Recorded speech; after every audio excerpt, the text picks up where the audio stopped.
చూస్తే మొత్తం పథకాలు రద్దు అయితే అని రేవంత్ రెడ్డి మాట్లాడుతుంది. ముందల వాళ్ళకు ఒక భయం పట్టుకుంది. జూబ్లీస్ అనేది బీఆర్ఎస్ అడ్డా 3 పరాయాల వీళ్ళు గెలవడం జరిగింది. దౌర్జన్యం చేసా, బెదిరించా, వాళ్ళని మాయమాటలు చెప్పా, లేకపోతే లొంగదీయాలనా, ఏదో రకంగా ఇక్కడ జాండపాతాలని ఒక ఆలోచనతోటి వాళ్ళు ఉన్నారు. దౌర్జన్యానికైనా పాల్పడేటట్టుంది, డబ్బులకైనా పాల్పడేటట్టుంది. ఆడ ఏ రకంగానే గెలవాలి అనేది ఆలోచన. ముఖ్యంగా వాళ్ళు చేయవలసింది ఇది కాదు.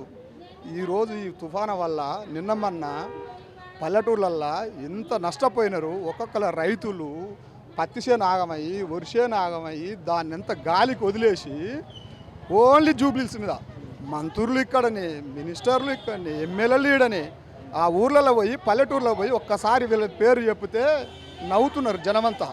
ఈడ పోయి మాట్లాడుతున్నారు. కనీసం ఒక కలెక్టర్ కానీ, ఒక డిపార్ట్మెంట్ పరంగా కానీ నష్టపరిహారాన్ని అంచనా వేసి గవర్నమెంట్కు పంపమనే ఆలోచన కూడా ఈ సీఎంకు లేదు, మంత్రులకు లేదు.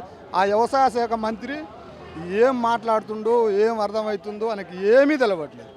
ఎంత ఆగమైందంటే ఆ వ్యవసాయం, వరి పొలాలు నష్టపోయి మునిగిపోయి అదంతా గాలికి వదిలేసి ఈడొక్కటి గెలిస్తే గవర్నమెంట్ కూలిపోతుందేమో అనే ఒక ఆలోచనకు వాళ్ళకు వచ్చింది. ఎందుకు వచ్చిందంటే రాబోయేది స్థానిక సంస్థలు. ఈ సీటు గెలవకపోతే మన స్థానిక సంస్థలలో జీరో అవుతాం. ఇది వచ్చే గవర్నమెంట్కు పూలబాట అవుతుంది. టీఆర్ఎస్ బీఆర్ఎస్ మళ్ళీ గెలుస్తుంది. ఏ రకంగానైనా ఇది అడ్డైపోయింది వాళ్ళకు. దీన్ని ఓడగొట్టాలి. ఓడగొడితే బీఆర్ఎస్ని చులకన చేయాలని ఆలోచన ఎత్తుకు పై ఎత్తులు వేస్తున్నారు. రౌడిజం అంటున్నట్టు రౌడిజాన్ని పాల్పడుతున్నారు కాబట్టి రౌడిజం అంటారు. ఎందుకంటారు? బెదిరిస్తున్నారు. ఇక్కడ తిరిగే కార్యకర్తల్ని ఎవరైతే మేన్గా తిరుగుతున్నారో వాడిని బెదిరించడమా, బుజ్జగించడమా, కొనటమా ఆ ప్రయత్నాలు. వాళ్ళు ఓట్లు అడగట్లేరు. బీఆర్ఎస్లో ఎవరైతే యాక్టివ్గా తిరుగుతున్నారో, ఎవరైతే హుషారుగా పనిచేస్తున్నారో వాళ్ళ దగ్గరికి పోయి బెదిరియటమా, డబ్బులో గుంగుతాడా, ఏదో రకంగానే వాడిని ప్రలోభ పెట్టాలి, వాడిని కామని ఉంచాలి, వాళ్ళ దాంట్లోనే గుంజుకోవాలి అని ఆ ప్రయత్నాలు జనాలు నమ్మట్లేరు. మేము తిరిగినాం, చూసినాం, అడుగుతున్నాం. ఎవ్వరు కూడా బీఆర్ఎస్కి అనుకూలంగా ఉన్నారు.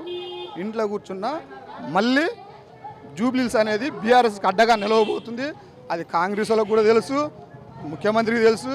ముఖ్యమంత్రి వీళ్ళకు బాగా అధికారాలు ఒప్పచెప్తున్నాడు. పోలీసు వాళ్ళకు కూడా ఏదైనా దౌర్జన్యమైనా చేయండి, మన అడ్డ ఈడ కావాలి, మన జెండా పాతాలని చూస్తుండు. కానీ ఈడ కాదు జెండా పాతేది, రాష్ట్రంలో పాతాలే. పల్లెటూళ్ళల్లో, జిల్లాలల్లో వర్షాలు వచ్చి ఆగమైపోతున్నారు. వాళ్ళ పంట నష్టాన్ని అంచనా వేసి రైతులకు సాయం చేసేది నేర్చుకోవాలి ముఖ్యమంత్రి అనేది.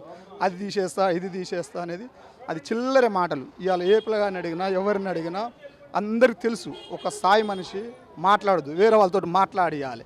వేరే వాళ్ళతో మాట్లాడించే బదులు ఆయనే మాట్లాడుతుండు. నేను మాట్లాడకపోతే నా ఇమేజే పడిపోతే నేనే మాట్లాడుతాను, ఆయనే మాట్లాడుతాను.